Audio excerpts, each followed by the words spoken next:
What's up, you guys? It's your boy Cam back with another football frame of mind time machine, man. So this about to be fun, man. We literally got a couple more episodes of this. The 70s has been cool to talk about, man. I literally have done, like maybe seven, eight, nine, maybe nine videos so far on every year of the 70s, which is cool as shit because excuse me, there's so much to talk about, man.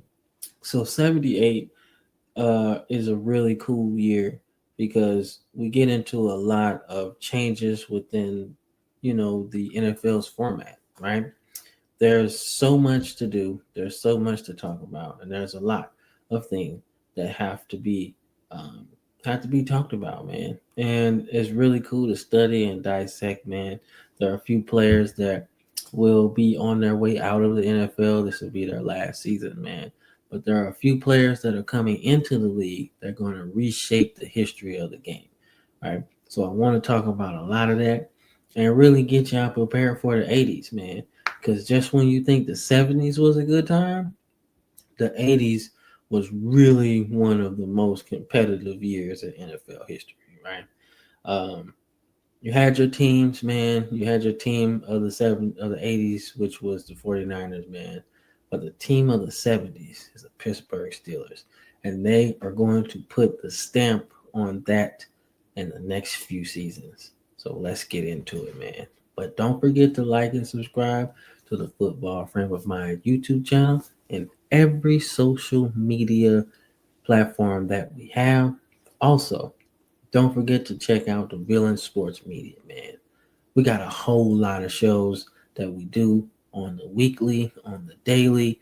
Like we drop shorts, man. So check us out, man. We got some of the best sports analysts on the planet on our network, man. We're growing it. So check it out. But let's get started, man. Let's get started. So let's talk about 1978, man. So the Cowboys are your defending champs.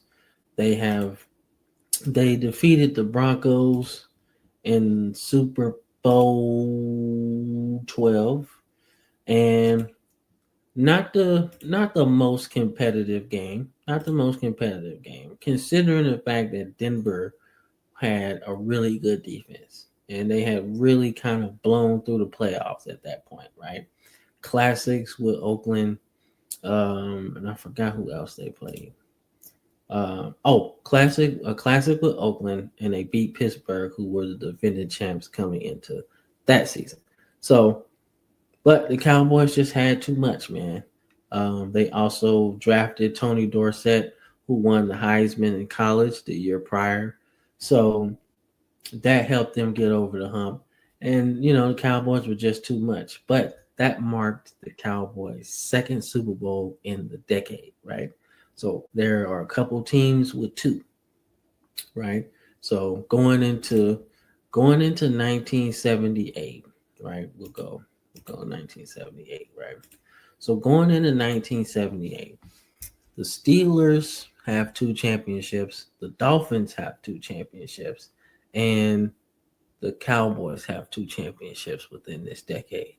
So the battle for the team of the decade, right? Which could be two teams, especially if they get three apiece, right? But in this particular era, that meant something. The Packers were the team of the 60s, and we got a three-way tie so far for the team of the 70s. So this season puts two franchises on a collision course for that crown, right? The Dolphins had their run. They're a little bit further away from getting this crown than the Cowboys and Steelers.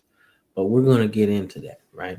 So the first things first, we're gonna switch things up. We're not gonna go um, with the champion. That's gonna be last. But we're also not gonna go with the awards. We're gonna look at the draft first. So let's check out the 1978 NFL draft.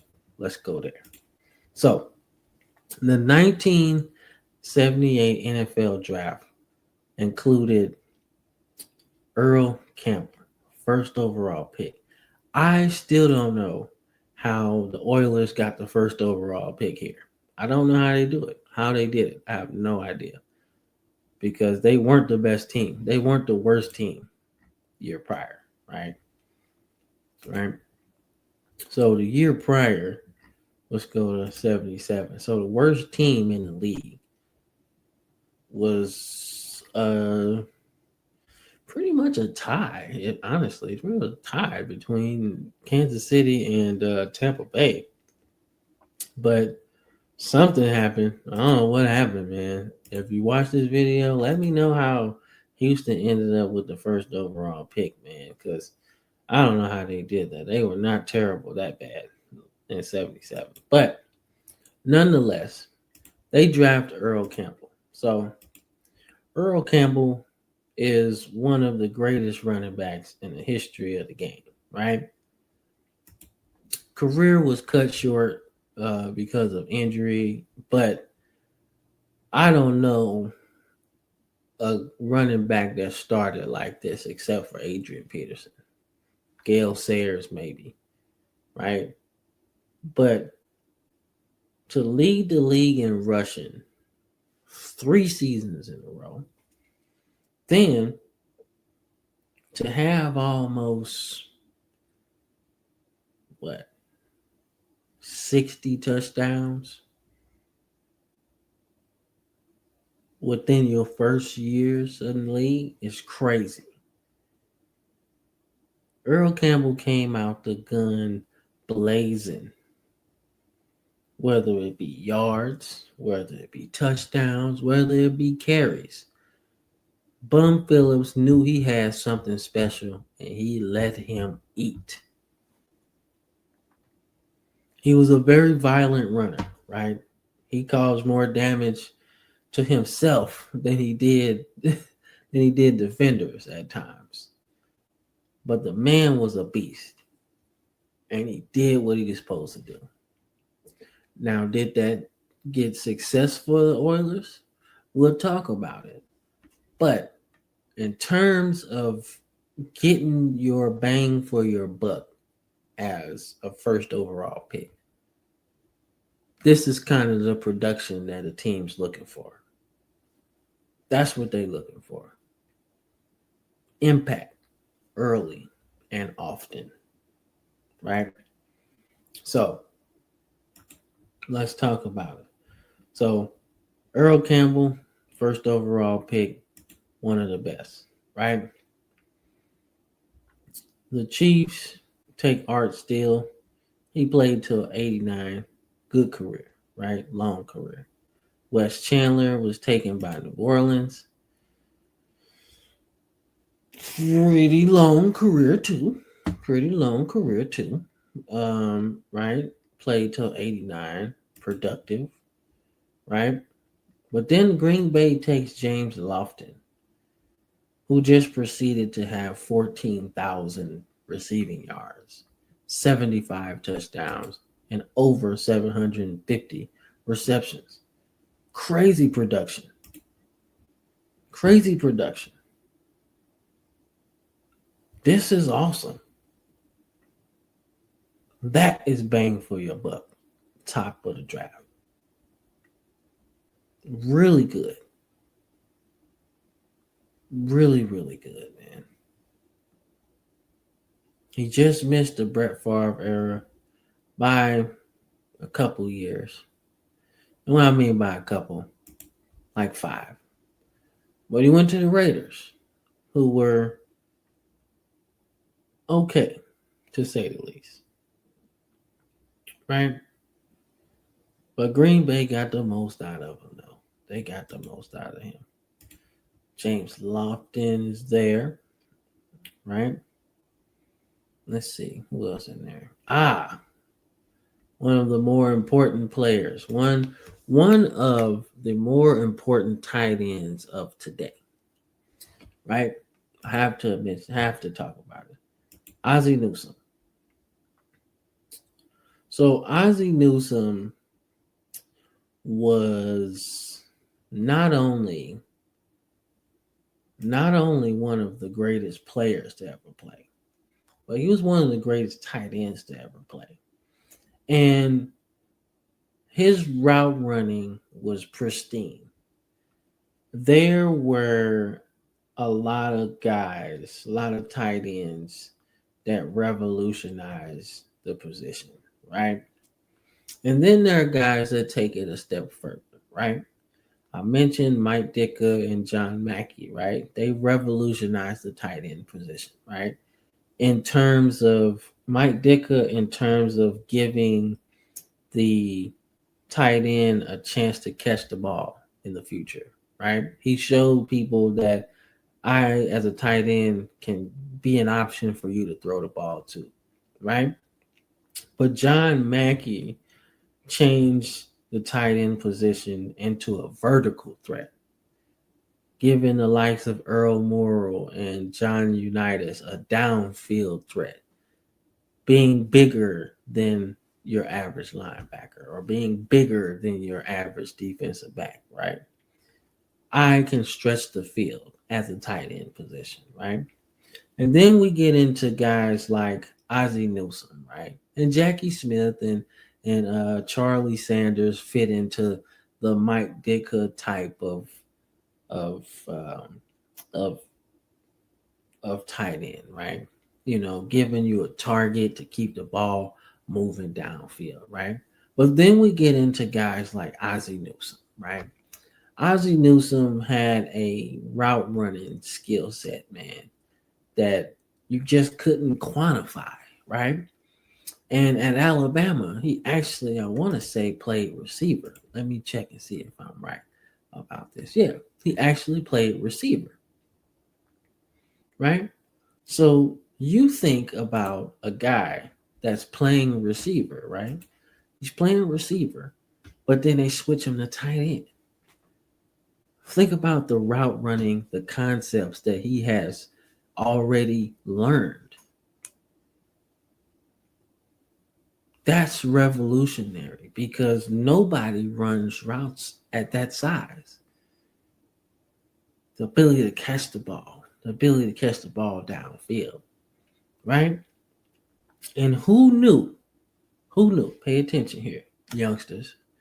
Who knew that a guy this good, winning a gold jacket, or not winning, but um, earning a gold jacket, right, would turn out to be one of the greatest executives in NFL history? Who would have thought that? Because that's what Ozzie Newsome did.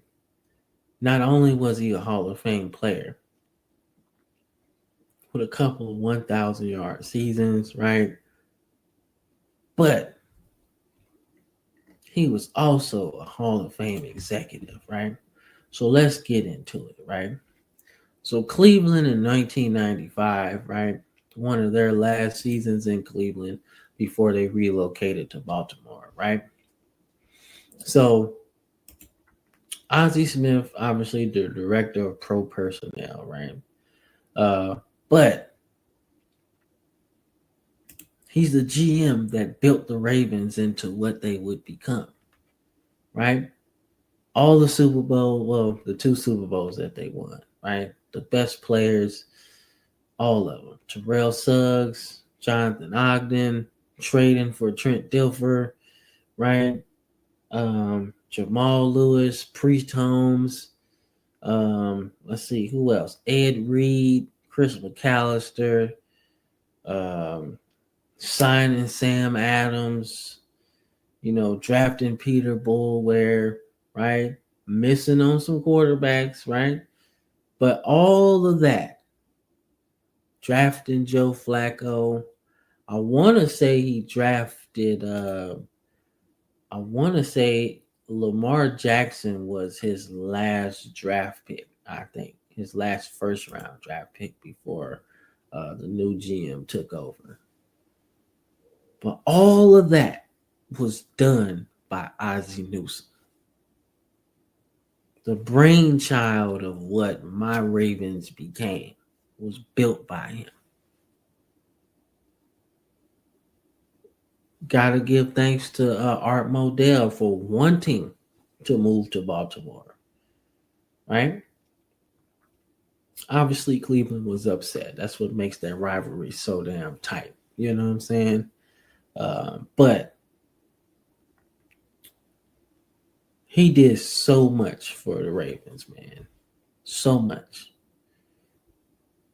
Such a good football life, man. Such a good football life filled with ups and downs. Because you got to think, man.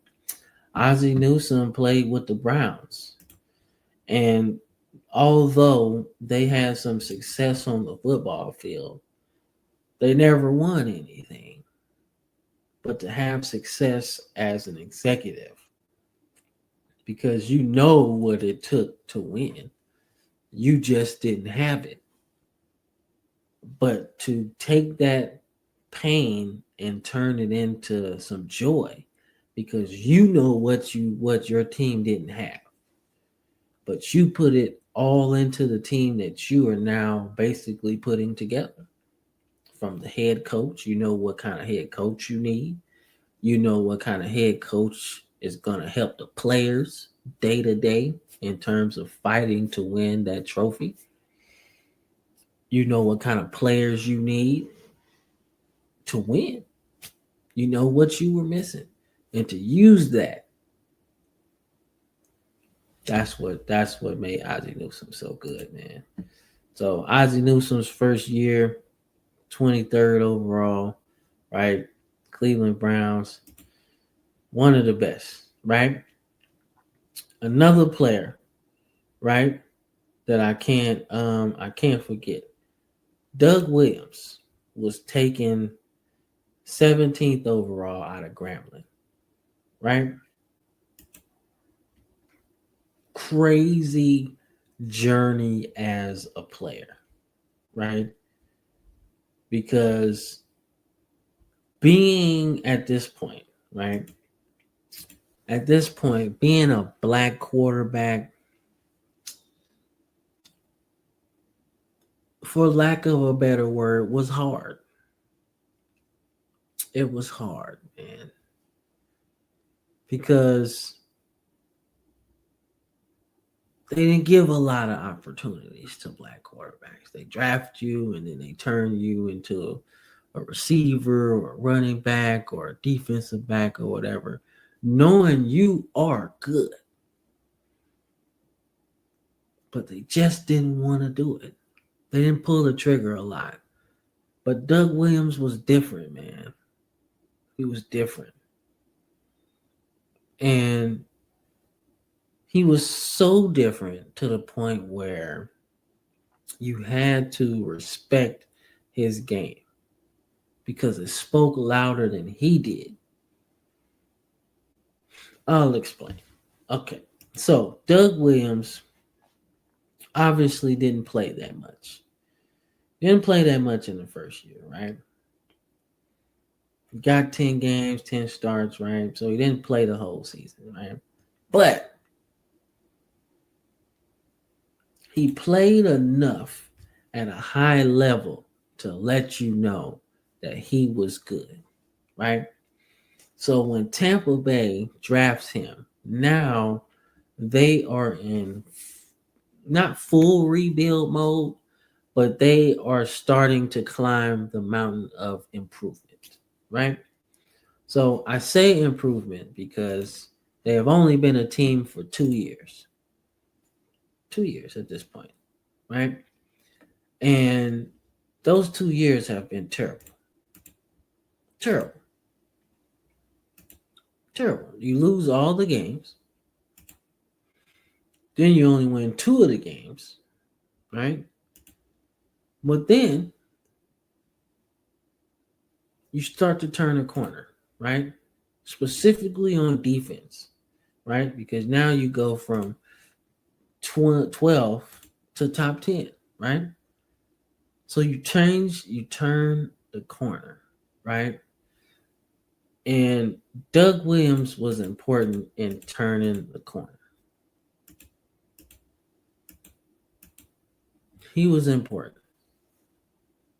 And so much so that yeah, he wasn't the most accurate, but that's also year 2 in the NFL, right? Right? But he gave you a shot to win. You draft Ricky Bell, Leroy Selman's on the team, right? I want to say some point in this era that he's on the team, they got Hugh Green, right? And he was so good to a point that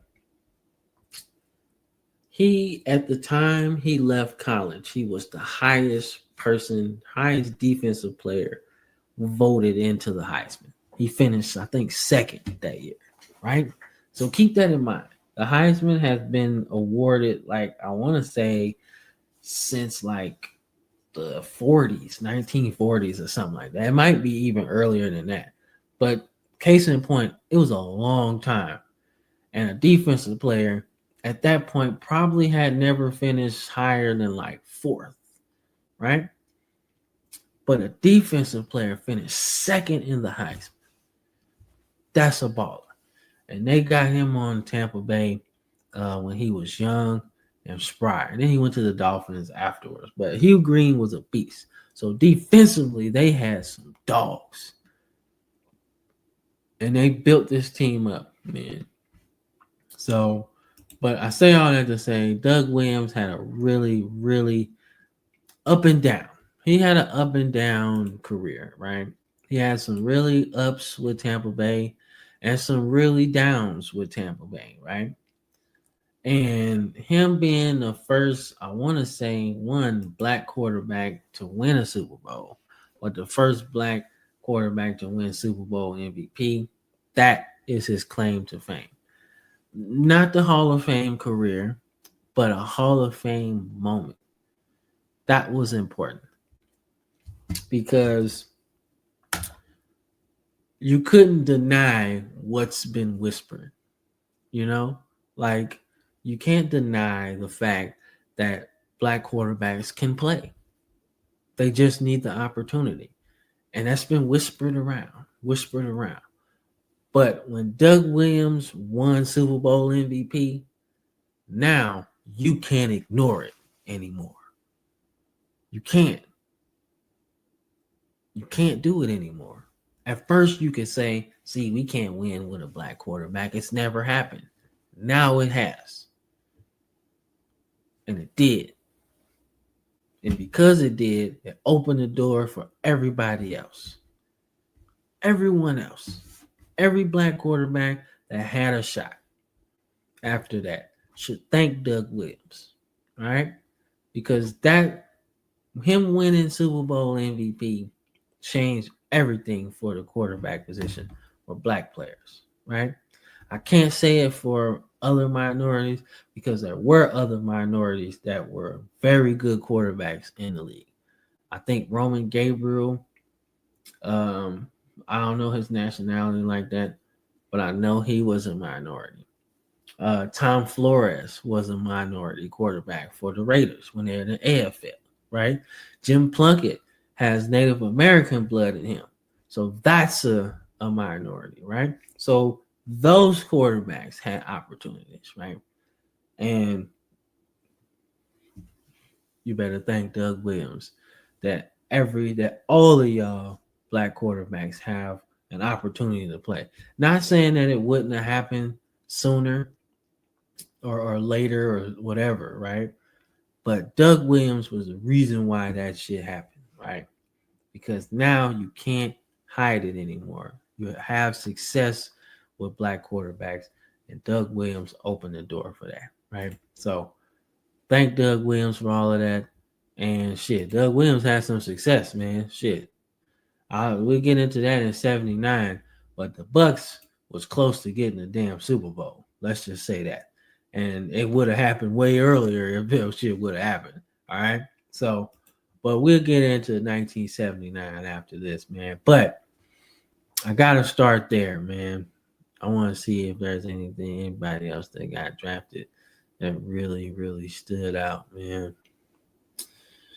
See, Doug Green. Let's see, I heard that name before. Let's see. Let's see. Let's actually look at some stats, man. So Gifford Nielsen. So it's kind of hard to quantify like offensive linemen because there's probably some good offensive linemen in there, man. He only played at 84. He only played one season. Damn. Yeah.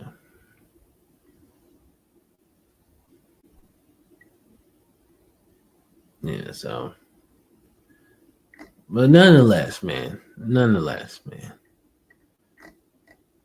those were some important players of the first round. Right. Right. So I gotta say that. I gotta say that. That's really, really, really important, man. Got John Jefferson. He gave you 5,000 receiving yards in his career. So yeah, man. So, but let's get into it, man. So we talked about Earl Campbell. Earl Campbell wins Rookie of the Year, but I can't skip over Terry Bradshaw, right?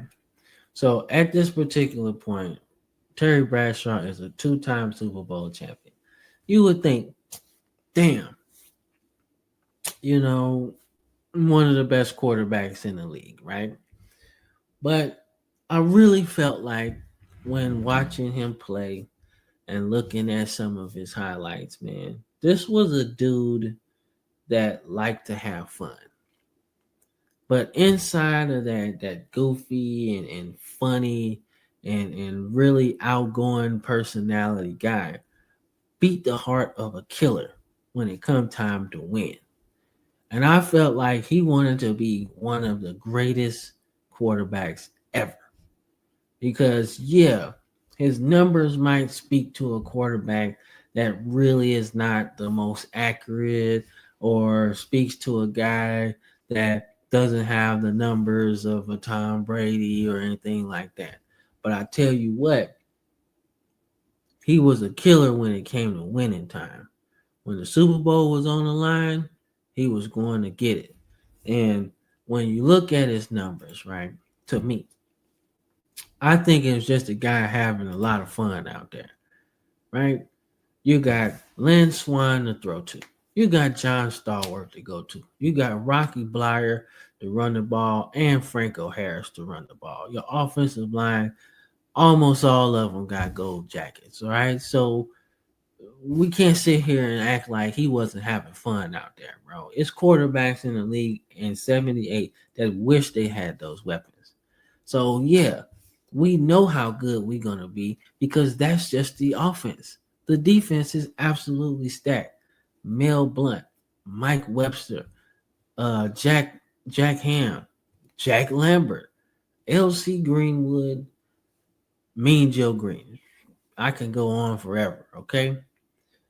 So, yeah, we might be a little bit too aggressive on offense, but guess what? Y'all motherfuckers ain't gonna score no way. Not on this defense. So yeah, that's what it looked like to me. But I fucks with Terry Bradshaw because this season he took it upon himself to be like, hey, I'm that guy. In 1978, he was definitely that guy, man. Almost 3,000 yards, almost a career high in completion percentage as well. Obviously, the interceptions is crazy, but that's okay. That's okay, man. 28 touchdowns led the league. And I mean, that's it. All pro MVP. He was literally one of the best. And their team was the best. 14-2. Speaking of that, this is the year that they go to the 16 game format. All right. So 1978 is what was the league number in games until what 2023 or 2024 or something like that. So yeah, so this was the amount of games that was played throughout my childhood. I didn't know nothing about no 17 game season. Like I ain't know shit about that. This is what I knew. So when they added game, I was like, man, that's so stupid. Why you adding games and shit? It was so simple. Now you got seasons where people 11-6 and shit. And I'm like, no, they were 11-5. That's what it was, right? But that's neither here or there. We'll get to that when we talk about the game today. But Terry Bradshaw in 78 was absolutely sensational. And he should have won MVP, right? So your offensive rookie of the year is Earl Campbell. Duh. Right? And then Al Baker won defensive rookie of the year. They called him Bubba. And Bubba is not a gold jacket recipient, but I mean, he probably should have. Because Bubba started his career off with 23 sacks. All right. Yes, sacks are unofficial until 1982. But somebody said he got 23 of them things. I'm just a messenger. But if he got 23, what a start that was. Right? As a second round draft pick from Colorado State, that's crazy. Got an All Pro and a Pro Bowl and a Defensive Rookie of the Year, not all in year one. Nasty. Three straight Pro Bowls, unblockable. I mean, Detroit was nasty, bro. And Detroit has Marty Schottenheimer as their linebackers coach, man. They played in the Pontiac Silverdome, man, which was actually pretty cool. It hosted a Super Bowl or two, I think. Yeah, hosted a Super Bowl. Yeah, but the Lions didn't have much playoff success in there. Not really. I mean, they were, look at that, 7-9, 2-14, 9-7, but that ain't get you to the playoffs, And they had some good teams too, especially when they won 9 games. The defense was top 5 in the league. So, like I said, man, they just was in the middle of the pack for a lot of the times, man. But you can't quantify how good this guy was, man. What a year. Like this is the career that Sean Merriman had, right? Like in my era. Just 3 straight years of straight killing shit. And this dude did, right? So I like Sean Merriman's first 3 years in the league. He was one of the best players ever. I stacked this up with his. And I want to see exactly how good both of them were, man. But this shit was wild. Wild, bro. Defensive Rookie of the Year, 1978, right? Offensive Player of the Year was Earl Campbell. Almost did a clean sweep. MVP, Offensive Rookie, Offensive Player, like almost clean sweep. But he missed out on it, right? But don't worry, his time is going to come, right? So, obviously, he did good, almost a clean sweep. Randy Gradishier, man, from Ohio State. One of the best players in college, 2-time All-American from Ohio State, drafted very high. Remember I told you that the Orange Crush defense was good with Tom Jackson, I want to say Lyle Alizado, and then you got Randy Gradishier, man. One of the best. Good in pass coverage. Good in tackling. Good in good sacking the quarterback. Defensive Player of the Year, 1978. One of the best. So, let's get into some stats, man. Let's get into some stats. So, we go to the old man that is Fran Tarkenton. Fran Tarkenton has been one of the NFL's most interesting quarterbacks. I can say that. One of the most. right? Started in 61. This will be his last season. And boy, did he have some fun. All right. Led the league in passing yards, attempts, and completions, by the way. Right? So 500, you know, pass attempts. They were running and gunning, man. Um, but he also threw 32 interceptions. So that is something that you just can't do, right? If you want to win. But he went out his way. And, they did finish the season over 500. So it works, man. But you just can't do it. And I think a lot of this had to do with their defense being bad. I'm pretty sure that when you look at their stats, man, they were giving up a lot, man. 31, right? 29 to the Seahawks, 34 to the Rams, right? 45 to the Lions, 27 to the Raiders, right? Philly even gave them 27. So in this particular era, you're probably like 19's not even a lot. But when you think about this era as a whole, right? 19 points is a lot. When teams really focus on the run, right?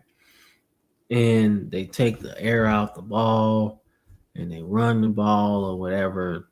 If you don't have the requisite skill players around your quarterback, it makes it harder to win when you don't have the possessions to do it, right? So, Fran Tarkenton last season goes out really good, man, really good. Obviously, Terry Bradshaw leads the league in touchdowns, right? Then, of course, Fran Tarkenton. Then Ken Stabler leads the 30 interceptions, right? Ken Anderson has 22. Dan Fouts has 20, right? Jim Zorn ends up with 20. Pat Hayden has 19, but the Rams are 12-4, so that doesn't really hurt them.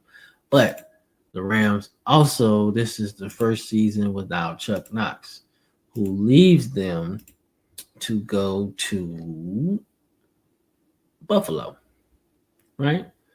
Which is surprising. Why would he do that? Why would you leave and go to Buffalo?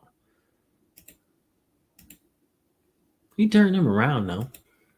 He did. He turned him around. Yeah, he turned him around. But still, why would you do that? Oops, my bad. That's not what I need. My bad. Why would you do that? Why would you go to Buffalo of all places? I mean, he did turn him around, though, right? And then he goes to Seattle and helps them through their golden age before they get into the early 2000s and they become really good. But the 80s, Seahawks were good. Had some good players too. Good players, Steve Largent, a couple running backs that was good. They was good. And I love they helmets and shit. That peak chef's kiss jersey combo. But nonetheless, that's the starter jacket I want, by the way. Seahawks 80s logo, need that starter jacket. But nonetheless, so yeah, he did good. And he went back to the Rams actually in 90, 94, 90, shit like that. So yeah. But by that time, it's too damn long. You can't be doing that. All right. So let's get into it, man. Let's see. Who else was in here, man? Let's leave it on yards. Let's see what it is. So Steve Barkowski, Atlanta. Really, really cool. Joe Theismann doing his thing with Washington. He would be a big piece of the 80s. Barkowski, too. Brian Sepe would be a big player in the 80s as well.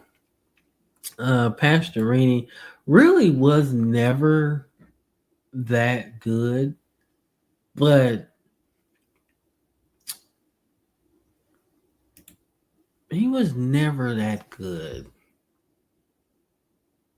But he didn't have to be, if you understand what I'm saying, right? When you got a horse like Earl Campbell and shit, And, he obviously had Earl Campbell for the later half of his career. But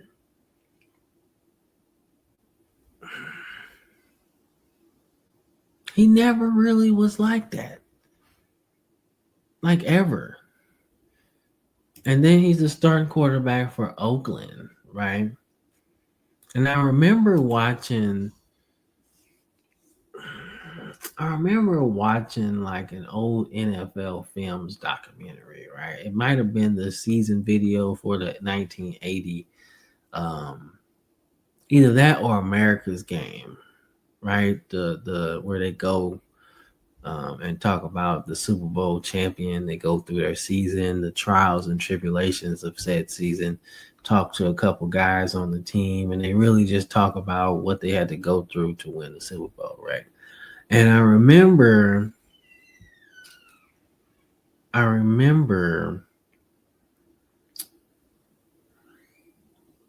them talking about Pastorini starting, and he had like a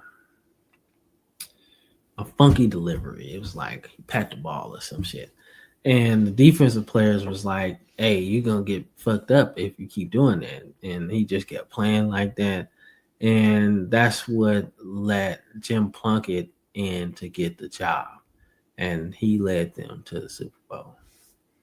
So that's what I remember. But he is a Super Bowl champion, as I mentioned, with Oakland in 1980. But yeah, yeah. So I don't really remember Pastorini being that good. Like even in my years of researching, I just never really like wow, right? So I don't know if they got the bang for their buck with him being third overall, but he did get a Pro Bowl, so he can't be a bust. So maybe he's just a journeyman, or he just did what I don't know. I don't know how to do that. I don't know how to talk about Dan Pastorini. I really don't.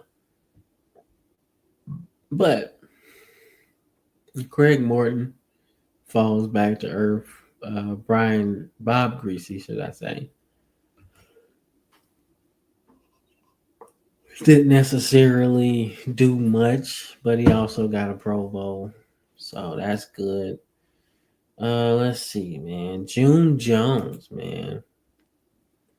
Which one is that? Yeah, June Jones. Yeah, okay. Yeah, he was the head coach of Hawaii when Colt Brennan was there.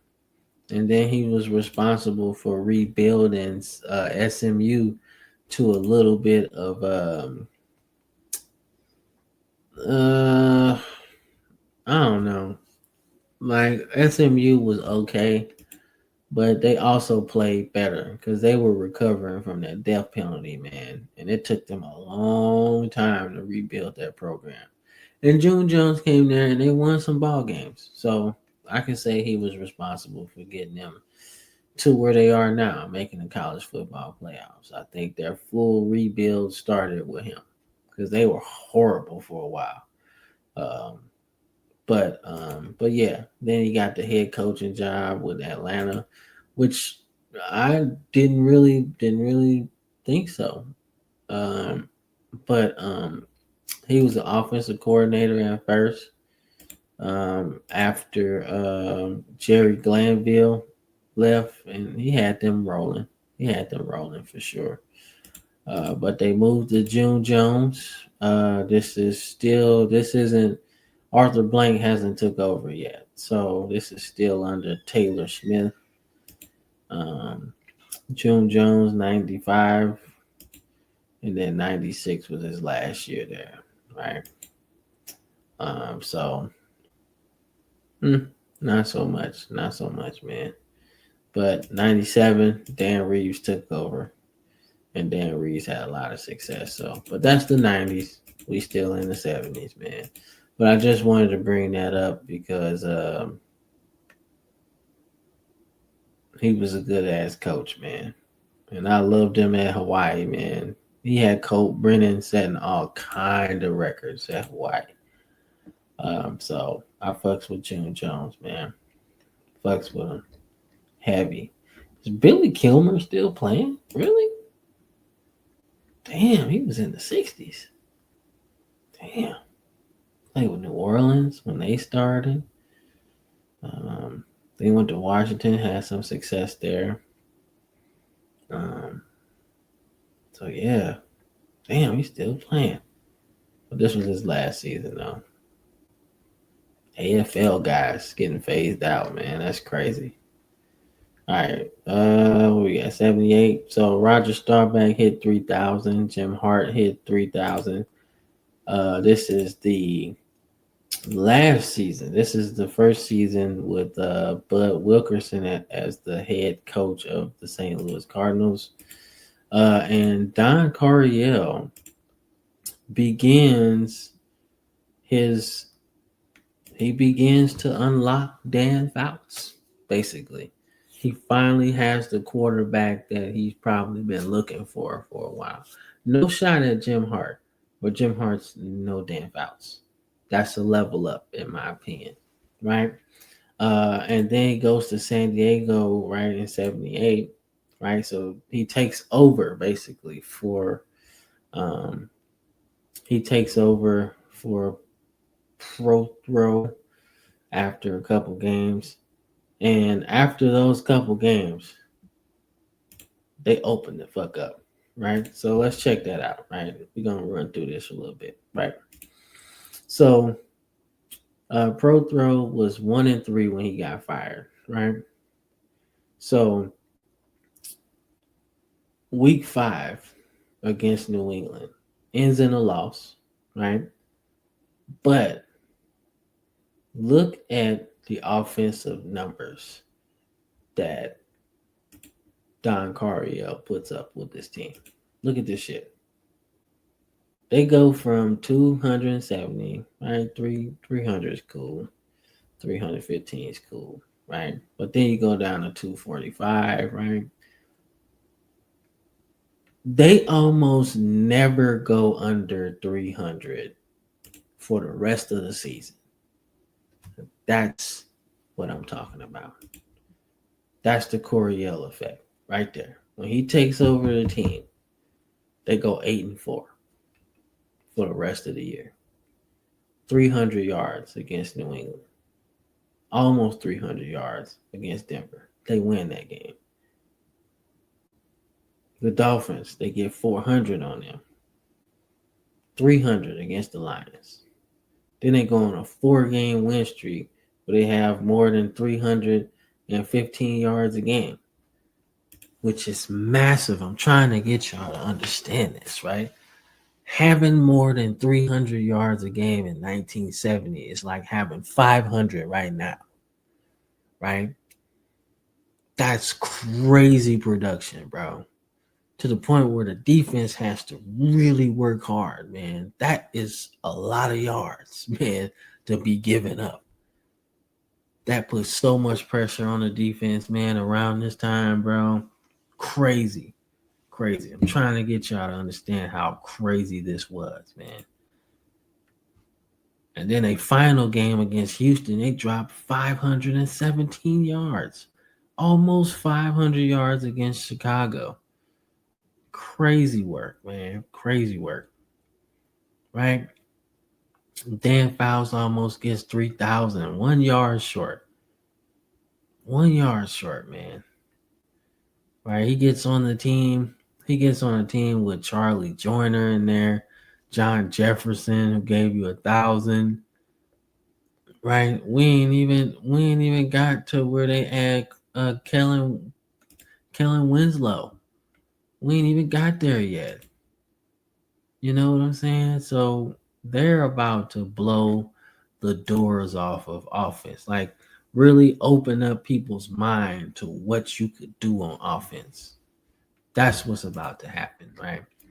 So shout out to Don Coryell taking the Chargers to a whole nother level, man. I fucks with that shit. Heavy, bro. So Yeah, but let's get into some rushing, man. Let's get into some rushing, bro. So obviously, Earl Campbell leads the league. Walter Payton second. Tony Dorsett is third, right? You got Franco Harris. You got Tardell Middleton for the Green Bay Packers, right? Third round pick doing this thing. That will be his best season in his career at this point, right? Wilbert Montgomery, right? Another underrated running back from Philly. Gets them pretty good. They do some damn thing. He has some more good seasons, by the way, too. Right. So he was good. John Riggins is starting to wake the fuck up, but we still ain't got to the point where he's really good yet. He's just waking up with Washington. But trust me, when we get into the 80s, it's a whole different ball game with Riggo, man. So got Lydell giving you a cool 800. Sam Bam Cunningham, we talked about him a lot in the last video. He giving you a 700 at the fullback position. But I think, if I'm not mistaken, I asked my boy Brandon about New England at this time because I want to say they ran like a full house backfield. Like they had like 3, 4 running backs back there at all times or some shit. So I gotta ask him about that. But I think that's really what it was.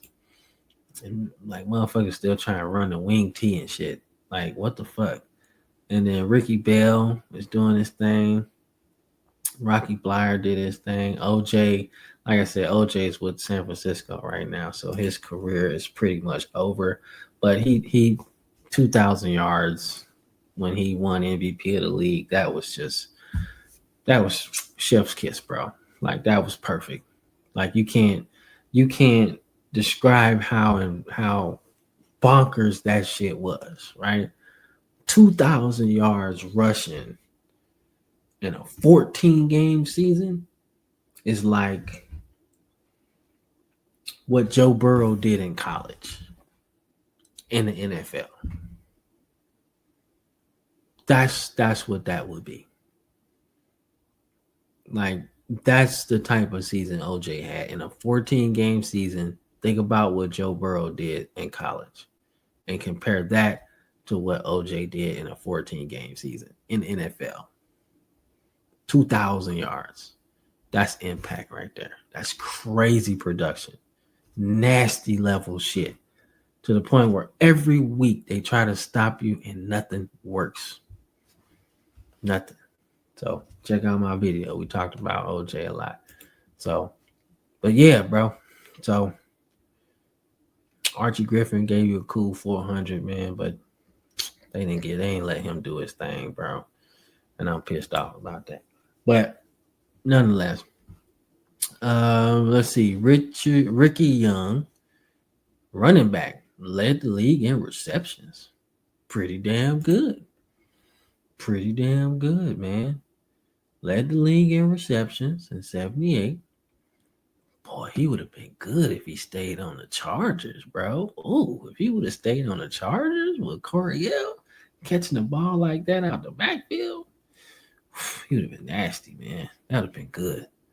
That would have been real good, man. But yeah, Fran Tarkenton throwing him the ball. So Fran Tarkenton was airing that shit out. So that makes sense. Let's see who led the league in yards. Wesley Walker with the Jets. This is now Richard Ty's team. And I think he got hurt.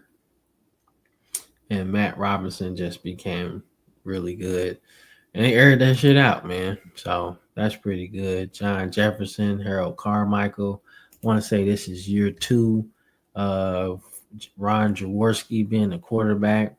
And he proceeds to do really good. You know, like I said, 16 interceptions, 16 touchdowns is pretty good, man. Right. And they air that shit out, bro. They air it out, man. And it works. It works. This is Dick Vermeil's third season. But they building up to that Super Bowl run in 1980. So they're still rebuilding the team. But boy, they're getting close. So that's pretty good, man. They also make the playoffs this year, losing to the Falcons. So that's all right. Right. So Dave Casper, 800 yards, continuing to be one of the greatest tight ends of this generation. Let's see. Who else is in there, man? Riley Odoms. Let me see what he about. So he was a fifth overall pick by Denver in 1972. And he had a good career as a tight end, man. Couple of Pro Bowls, couple of All Pros. He might have played with John Elway.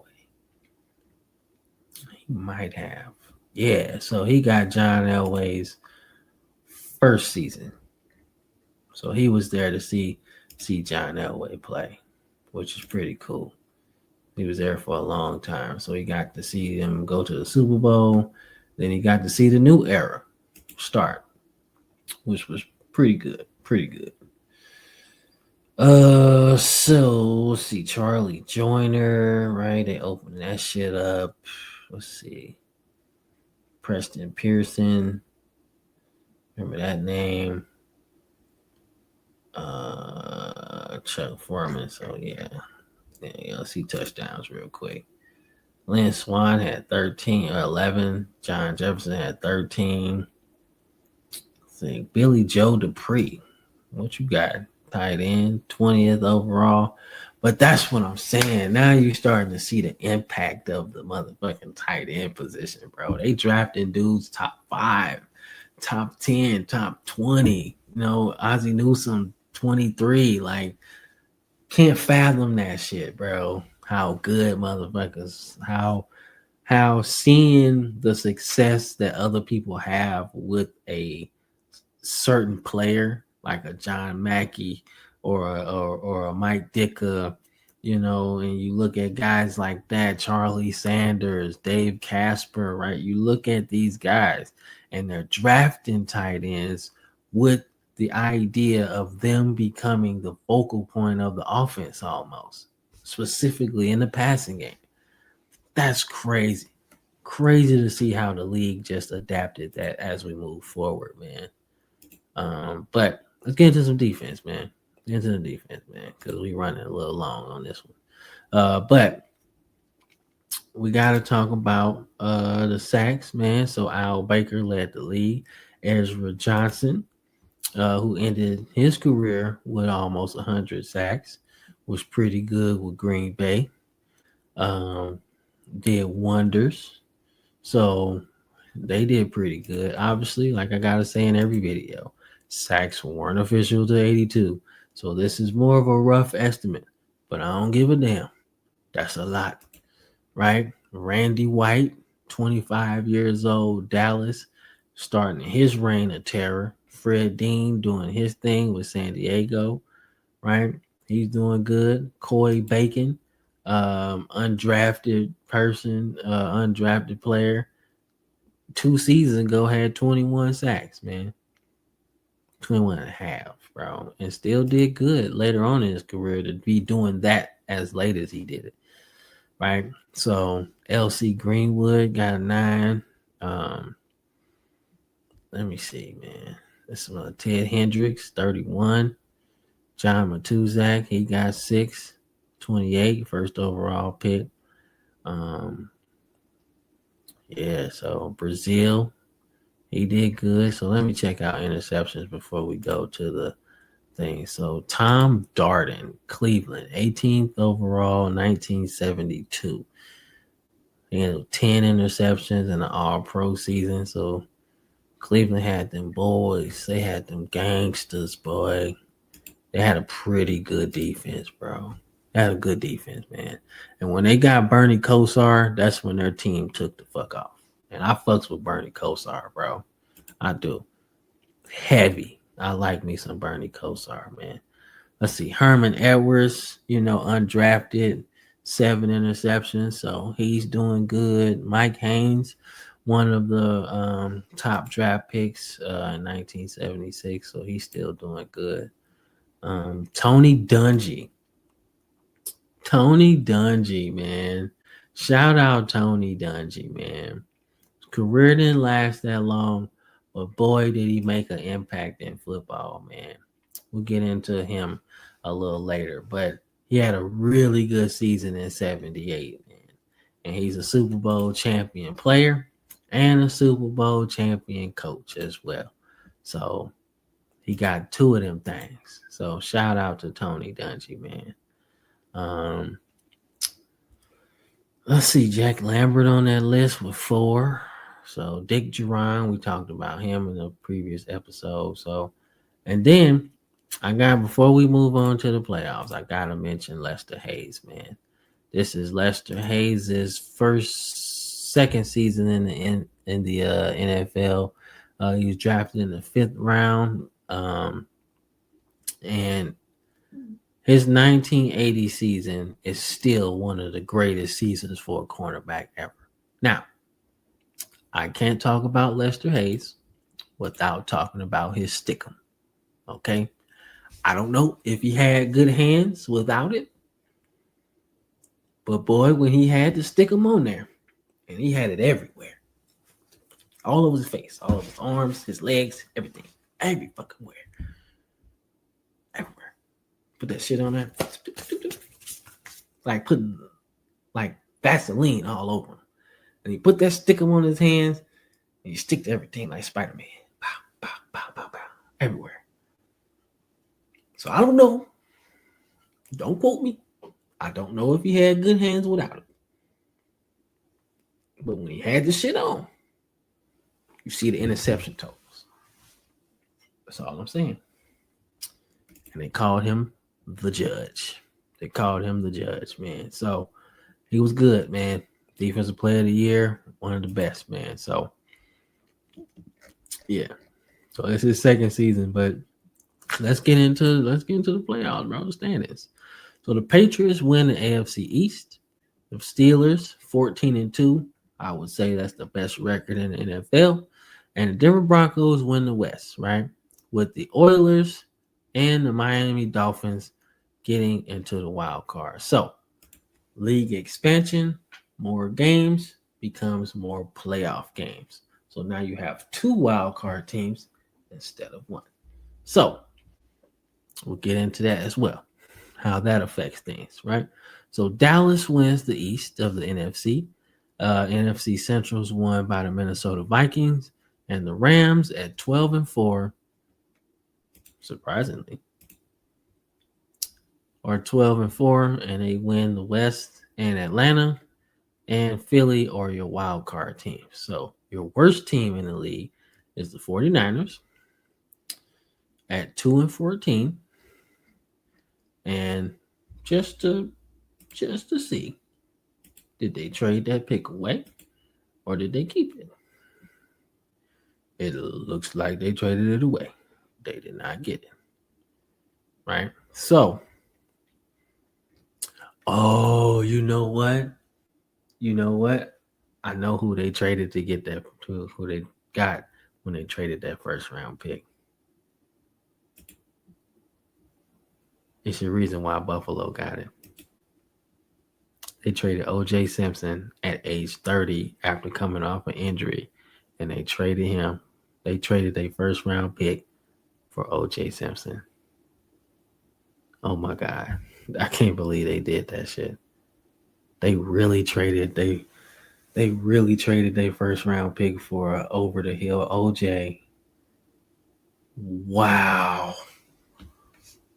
We got something to talk about in the 1979 video, bro. God damn, that was so stupid. Oh my God, that was horrible. Like, what did you have to even help OJ if he did have some wheels left? Nothing. That team was terrible. Oh my God. Oh man. That was bad. That was a bad trade, bro. That was horrible. All right, so we talked about the teams that made the playoffs. So let's talk about some playoffs, period. So I mentioned that now we have 2 wild cards. So welcome everybody to the wild card era. How about that? We done made it all the way into the wild card era of NFL history, man. Now we have, I want to say, more playoff teams now, but this is what my life was from when I comprehended football in '98, my first time really knowing what the fuck was going on, till now. Well, not now, but 2000, I say 15. This was it, right? You know what I'm saying? Before we changed the rules and some shit. But this was it. You got the wild card weekend, and then you had the rest of the shit. So obviously the league expands again, and whoop-de-woo, right? We go get more wild card teams and shit like that, and blah, blah, blah, because playoffs mean extra money, TV deals, everybody gets greedy, and now this is where we are, this stupid ESPN streaming service and Amazon Prime and all stupid shit. But simple is sometimes better, right? But nonetheless, let's talk about the wild card. So we get our first wild card round, man, with Atlanta surprising everybody. So gotta give a shout out to my boy Andrew, the biggest Falcons fan I know. Your boy's got a playoff win in 1978. So I want to know. He always said he owed. I gotta know if he saw this game on the radio, TV, whatever. I got to know, right? And remember, I told y'all that Philly is building their team up for that Super Bowl run in 1980, right? So this is a good step to get to the playoffs. Didn't win, but damn it, we was in that motherfucker. So it counted, right? You don't really like moral victories when it comes to playing football, but damn it, you got to take the good with the good and the bad with the bad. And the bad is you lost the game, but the good is you had a chance to win the motherfucker. Other teams like the 49ers, their season was over in probably October. They knew their shit was done, and they knew next season was done because they ain't have no first round pick either. So be grateful sometimes, the good and the bad. It balance out at some point. This is a good thing because they're rebuilding this team, and now I think Dick Vermeil knows we got a chance to be real good. Just got to fix some shit, and they will. So, but Atlanta takes care of business. First wild card game, Harold Carmichael catches a touchdown. Wilbert Montgomery does his thing, and going into the fourth quarter, shit. The Falcons, shit. The Falcons just win that motherfucker because they made the extra point. Shit. Harold Carmichael scores, but they ain't make no kick. Yeah. Yeah, so yeah. So Mike Michel misses the extra point, and that shit cost him the game. That shit cost him the game, bro. But then Steve Bartkowski does his thing, man. Scores 2 touchdowns, and they make both of their extra points, and they win that motherfucker, man. So then we go into the next wild card game, December 24th, 1978, right? The Oilers end basically the Dolphins' bid for team of the decade, right? For this season anyway. They end that shit. And that was it. On the legs of Earl Campbell, bro. I mean, Earl Campbell gave you 84 yards and a touchdown. Pastorini was actually pretty good in this one. Pretty good, man. Pretty good playoff performer, man. A touchdown. What's that? Get off my screen. Pastorini gave you 300 yards and a touchdown. Great passer rating. Bob Greasy, not looking too hot. Didn't look that good, man. But by this time, the Dolphins had lost their luster, man. You don't see no names on there like Zonka, Mercury Morris, Jim Kick. You don't hear nothing about the names no more. So this was a team in transition, still good, but in transition, man. They're rebuilding. Bum Phillips gets his first playoff win, I would say. I think that's his first playoff win, if I'm not mistaken. Yep, because they didn't. That was his first year in 75. They did real good, but missed the playoffs. No wild card. 5-9. Yeah, so that's his first playoff win. So 78 was a big year.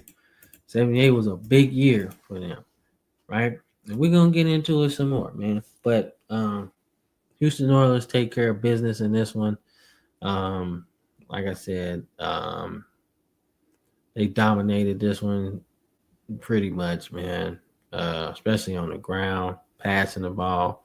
Like they nearly doubled the yardage that Miami had in this game, bro. And that's not gonna get it done. So let's get into the divisional action, baby.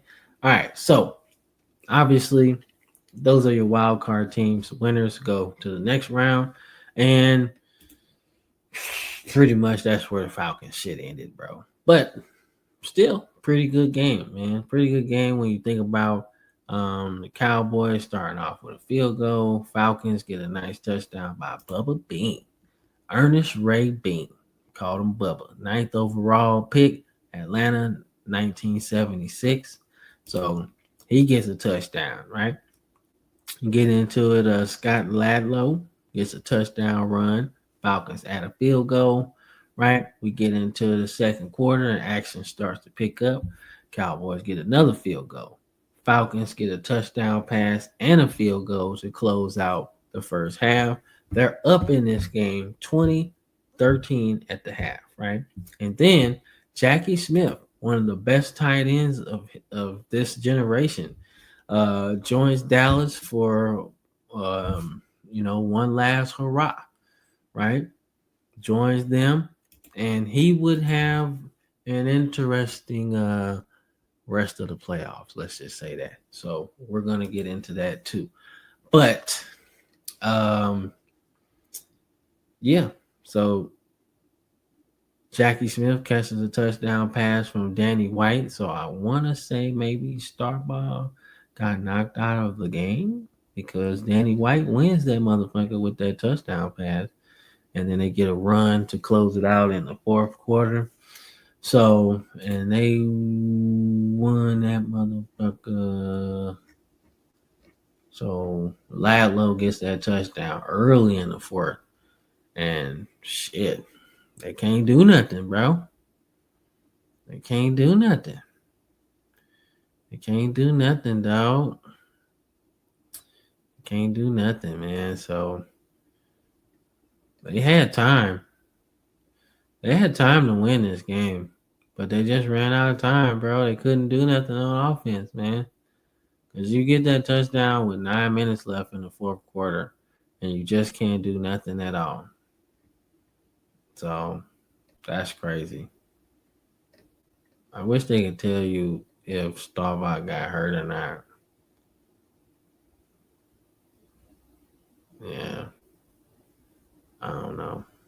So Danny White is still in the game. Second, he's still in the game in the third. Danny White still in the game late in the second.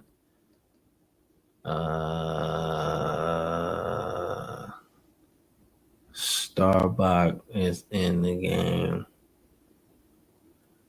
Yeah, Starbucks in the game. So I guess I don't know. I don't know. They don't say if he got hurt or not, but he definitely got pulled at some point then. But I don't know. But Cowboys win this motherfucker. They go into the championship game. All right, so Denver, who's good, didn't have to go to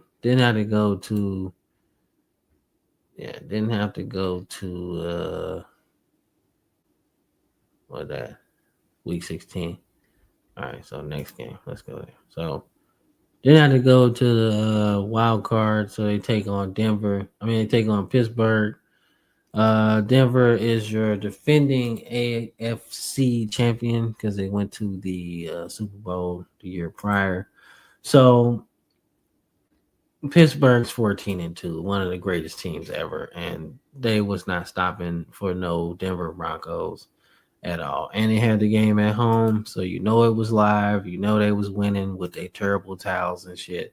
So yeah, this shit was over before it even got started, man. Pittsburgh literally doubled the yardage that they had. It was done. It was done.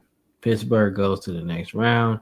All right, so things get real interesting. All right, things get interesting as fuck in this game. All right, so here are the Houston Oilers with one of the greatest running backs to ever play and having one of the greatest rookie seasons that anybody has ever had to this point. Um, and they do damage. They do damage, man, against New England. They beat their ass early. Dan Pastorini has another great playoff game, right? So that's two playoff games in a row that Dan Pastorini has had, right? So Pastorini passes for 3 touchdowns and an interception, having a great passer rating. Earl Campbell gives you a nice buck 18 and a touchdown, right? So all together, they fucked this shit up, and the Patriots have no shot, man. They have no shot, right? They didn't double the yardage, but damn it, they almost doubled that shit in rushing yards, man, to the point where Pastorini didn't even have to do that much. But he threw a nice 200 burger on that ass, man. 12 for 15. I mean, dude was pristine, perfect in this game, bro. Crazy work. Crazy work, man. The Patriots stood no shot, man. Not in this one. But we got one more divisional game to talk about, and that is the Rams, who shut down Fran Tarkenton in his last game. Pat Hayden does really good in this game, and but the Rams was too much. They had too much going on. Pat Hayden gave you 2 touchdowns. Well, no, yeah, 2 touchdowns passing. Um, Cullen Bryant gave you 100 yards, man. And he was pretty good with the Rams as well, man. So he gave you a little bit of umph in the running game. Pat Hayden gave about 15 yards, man. Chuck Foreman, which would probably be one of his last seasons in Minnesota, most certainly one of his more productive. Ahmad Rashad gave you 7 catches. I remember I said Ahmad Rashad is NBA TV. You know what I'm saying? Inside the NBA, he was one of them ones on the football field. So don't forget that shit. All right. And he does his thing, man. He gave you a nice 84-yard game with a touchdown, right? So, I mean, but to be honest with you, at halftime, this game was tied. I don't think if you're watching this game, you would think that it would end up 34 to 10. I don't think you would think that at halftime. But the Rams just turned it on, man, and the Vikings couldn't do nothing on offense after that. So that's just what it is sometimes, man. But the Rams go to the conference championship. So this is an interesting game, right? So I want you guys, if you watch this, to pay attention to the playoffs, okay? Pay attention to the game itself, right? So the storyline coming into this game, right, for what we've seen so far through the stats, through the standings and everything, the Houston Oilers are an upstart team, right? They're upstart. They're doing shit different. They got a better running back than motherfucking the Steelers do, right? At this particular time. Yes, Franco Harris is a Super Bowl MVP, and he is doing this thing, and he got 2 Super Bowls and shit. Yeah, but at this particular time, I think if you ask anybody around this time, 1978, who was better, Earl Campbell or Franco Harris, who been in the league for like 4 or 5 years? I'm sorry, I gotta give it to Earl because Earl came in the game gunning, bro. Not saying Not saying Franco Harris didn't, because he had 1,000 yards in the rookie season, but he ain't do this. He ain't do offensive player of the year. You know what I'm saying? And quite frankly, he might have could have won MVP if Terry Bradshaw didn't have 15, 14, and 2. You know what I'm saying? That's different, right? But this team is playing carefree. Their quarterback just had 2 great playoff games. They're coming in here thinking they could win this game, right? And the Steelers are fighting for team of the decade, right? They know how to win a game like this. The Oilers have not been here before. So yes, that can be a good thing because you're playing free, mistake-free foot. Well, your mistakes are full speed, right? But to win a game like this, you have had to be in it. And that was the difference, I think, in this game, right? The Steelers have this championship pedigree, and Franco Harris goes off, Rocky Bleier goes off. That's the first quarter, 14-0, right? The Oilers get a field goal, but then the Steelers open up their offense, man. I think they go into this game thinking they can't score with us if we stop the run. If we stop the run, they can't score with us. Let's see if the stats tell us that. That's exactly what happened. They can't fuck with us if we stop Earl Campbell. Earl Campbell literally had 62 yards in this game. And Dan Pastorini had 5 interceptions. 5. They turned the ball over 9 times. And the Steelers turned the ball over 5 times. But it doesn't matter. It did not matter. Because by that time, this game was over. They picked up a safety, but they ain't had to do shit in the fourth quarter. The shit was done. Shit was done, bro. They killed them in yards. They killed them on everything. Everything, bro. Pastorini went back to regular season. Pastorini. He did. Boy, that was tough. But like I said, you had to be in games like this to understand how to win them. Houston hadn't done that. Houston was just they got this guy, Earl Campbell, right? He's just running through everybody. He's physical. He's just everything you want out of a running back. But that's it. If we stop him, they can't fuck with us. And you see that in the stats, bro. They couldn't do nothing. So the Steelers are going to the Super Bowl fighting for number 3. But on the other side, the Cowboys, shut out the Rams, right? Rams don't do shit. They turn the ball over 7 times in this game. Even Dallas had 3. But Pat Hayden had 3 interceptions, bro. Right? He had 3 interceptions. They pull him. They go to Vince Ferragamo. He gets you 2 interceptions. Right? That ain't going to get it done, man. And what's crazy is those 7 interceptions is really what lost them the game. Cut that down to maybe 3. And add a touchdown or 2. You're probably in this game. Because you really are in this game until the fourth quarter. Like, nobody scores from the first or second quarter, right? That score in the third quarter happens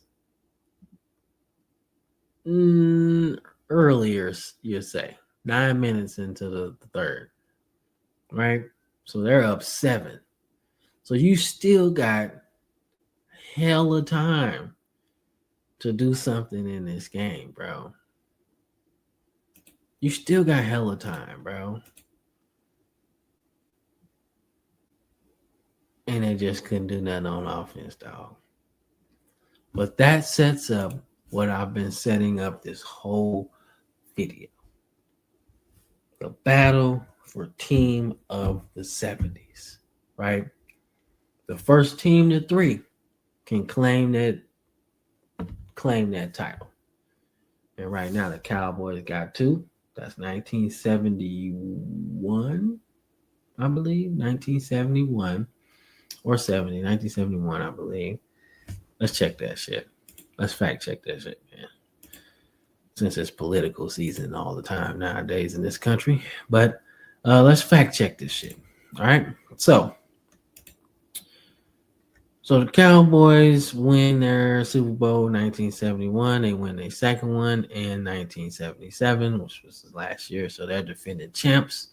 So then we go to the Steelers. The Steelers they won back-to-back titles 1974 and 1975, and they were a game away from a three-peat. Kenny Stabler has something to say. But nonetheless, they have two titles, right, at this point. So that's what I'm saying. This sets up for battle of the 1970s, man, team of the decade, right? So we end up in what we call Super Bowl 13, which was a fucking classic. I've watched this game. I've watched it on NFL Films. I've actually watched it on YouTube because it was so fucking good. So much ups and downs. It was just perfect, bro. And both teams really didn't like each other. But I think they respected each other because they both were good. Their gold jackets all over this game. Jackie Smith, Roger Staubach, Tony Dorsett, Drew Pearson, right? Like, and that's just on there. That's offense. Got Randy White, Too Tall Jones. That's a gold jacket winner, right? I'm not sure if Charlie Waters got one, but he's definitely probably in the Cowboys Ring of Honor. Then the two coaches, right? Tom Landry got a gold jacket, and Chuck Noll got a gold jacket, right? Gold jackets all over the place. Steelers defense got a bunch of them. Steelers offense got a whole bunch of gold jacket guys. So this game is full of Hall of Famers. It's probably some Hall of Fame referees in this motherfucking game. I don't fucking know, but this game was a fucking classic, man. I don't care what you do. You go back and watch this game in totality, man. I don't even care. It's just a fucking classic. This is one of the best Super Bowls ever. Ever, bro. I think this is one of those Super Bowls where you watch and you don't know who's going to win. I would love to talk to my grandpa right now and ask him what the fuck was going on in this game. How did you watch this and not jump off the chair with so much action in it, man? So, speaking of said action, let's get to it. All right. So, Super Bowl 13, January 21st, 1979. This game is played in Miami, the Orange Bowl. Kickoff 4 p.m. They didn't have no halftime shows back then. So this was just the band. All that, right? So whoop-de-doo. Let's get into the game. All right. So the Steelers start off the scoring fiasco. They start off the scoring fiasco, man, with a 28-yard touchdown pass between Terry Bradshaw to John Stallworth, right? Then the Cowboys score 7, and that's the end of the first quarter, right? 7-7. Second quarter, Cowboys start off with a nice defensive return for a touchdown. I want to say I forgot who did that shit though. I don't know who that was though. Let me find out. So it's the second quarter, second score, second quarter. There we go. So that's what I remember. So I was like, I don't remember dude. I don't remember dude scoring. I don't remember that name scoring. But yeah, so Thomas Hollywood Henderson famously hit the lottery twice. But Thomas Hollywood Henderson sacks Terry Bradshaw, fumbles, and then he scores for a touchdown. Okay, so that's where I just remember Henderson basically sacking him. I don't remember the dude scoring, but he did score after that. Right. So there you go. Cowboys up 14-7. Um, right. Then John Stallworth catches a fucking beauty of a touchdown pass and takes that shit to the crib, right? 75 yards. It was a beautiful pass. And Rocky Bleier catches one, right? And that takes us into halftime, right? Pittsburgh's up 21-14 at halftime. This is where it gets good. All right. So Cowboys get a field goal. That's the third, right? But the fourth quarter of this Super Bowl is where everything goes really good, man. All right, so Franco Harris gets a 22-yard touchdown, right? Doing Franco Harris playoff shit, right? One of the best playoff running backs ever. I'll say that to the end of time, right? Then Lynn Swan catches a touchdown pass from Terry Bradshaw. You think, okay, Steelers win. Simple as that, right? No. Captain Comeback, which is Roger Staubach's other name, right? He does Roger Staubach things, right? So he goes down the field, they catch a touchdown pass, catch another touchdown pass. But the key moment of this game, which everybody talks about through the history of the history, right, is where is that play at? Where's that play? It comes later. Play here, bro. Right here. This is the play that kind of changed everything. I want to say that's it. Let me make sure I'm not tripping. Yeah, because I don't see nothing else. I don't see nothing else with that particular name and pass and shit. So, all right. So, this play right here, I'll highlight it for you.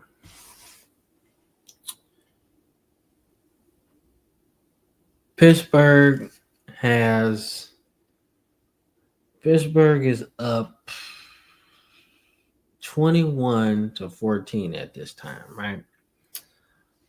Roger Staubach passes the ball to Jackie Smith, right? They're in Pittsburgh territory, and he passes to Jackie Smith, and he drops the ball. The ball is in his hands. It's a beautiful pass right there in the breadbasket. And Jackie Smith, who has been at this point one of the greatest tight ends to ever play. He's caught 1,000 passes, right? You know, he's caught 1,000 passes in practice. He's caught 1,000 passes, whatever. But this particular play changed everything, all right? It changed everything, right? Because you look at the time and space of the game, right? Pittsburgh is up by a touchdown, right? He catches that pass in the end zone, and it's tied 21 all, right? That changes the whole dynamic of the game. That changes the pressure that you put on Pittsburgh because a tie game and being up by 4 is a whole different ball game, right? Whole different mindset.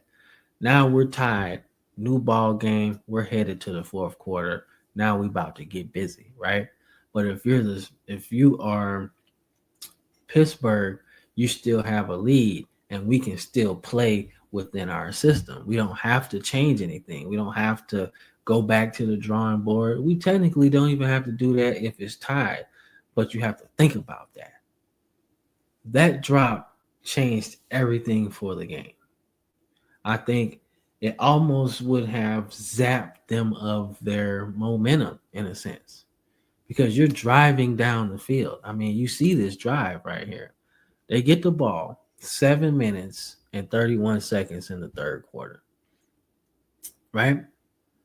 They're already in Steelers territory, right?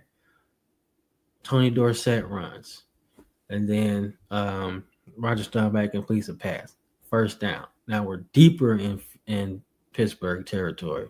We get a run, we get another run, we get another run, first down, right? Incomplete pass, 7-yard run, 3rd and 3, right?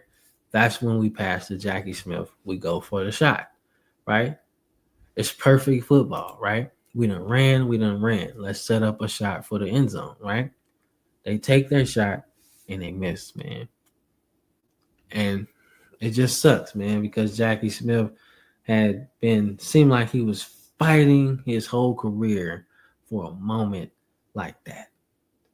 And it just sucks because it happens to everybody. And the only reason why it's such a big deal because it happened at the Super Bowl and it was such a big moment, man.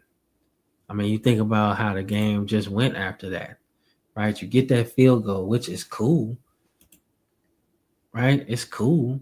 You get that field goal, so you feel good going into it, right? And then you get the ball back. So a lot of people will say, like, well, you didn't necessarily lose the game on that, but it didn't help either. Not when you playing a team so hell bent on winning all the time. Like, I don't think I ever heard Chuck Noll talk about a damn tie in any interview. Taking souls is what Chuck Noll did and the Steelers did, bro. And that's what that crushed it right there. Yeah, you got an opportunity, but it's tough when you're already in scoring position, right? And the Steelers just walk you down, man. They walk you down. Like, yeah, you get the ball, right?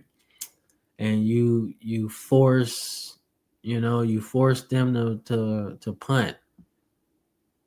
But you're going against the Steelers defense, bro. You got to take those opportunities. Like, they didn't get back into, Pittsburgh territory, right? And then they give them the ball back with 12 minutes left, right? In the fourth quarter, right? Franco Harris, Terry Bradshaw, Franco Harris, Terry Bradshaw. Pass interference, you know what I'm saying? Now you in Dallas territory, right? Boom. Run. Sack, right? Then a 22-yard touchdown run. That's 28-7, right?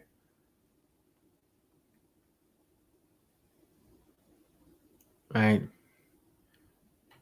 Randy White, who is a kick returner. Damn. And he fumbles, forced by Tony Dungy. Recovered at Dallas, right? Covered by Dallas. And then there you go. Lance Swine. That's it, right? And that's 6 minutes left, and you playing the Pittsburgh Steelers, and you down 35-17.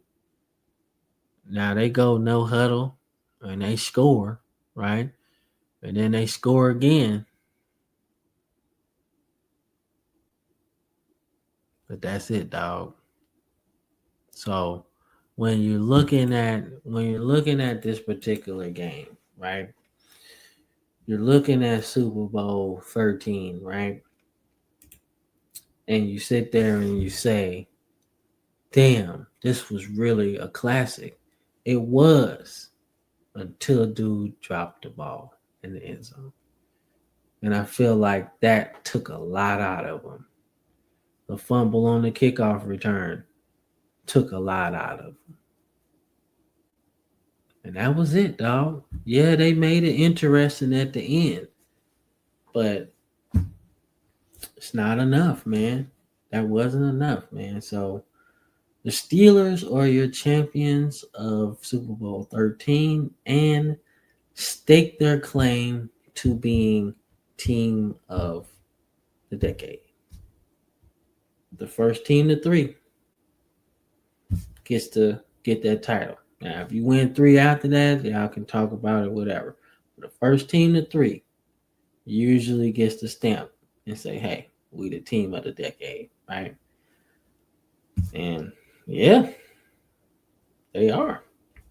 Because this marks Super Bowl number 3 for Pittsburgh, man.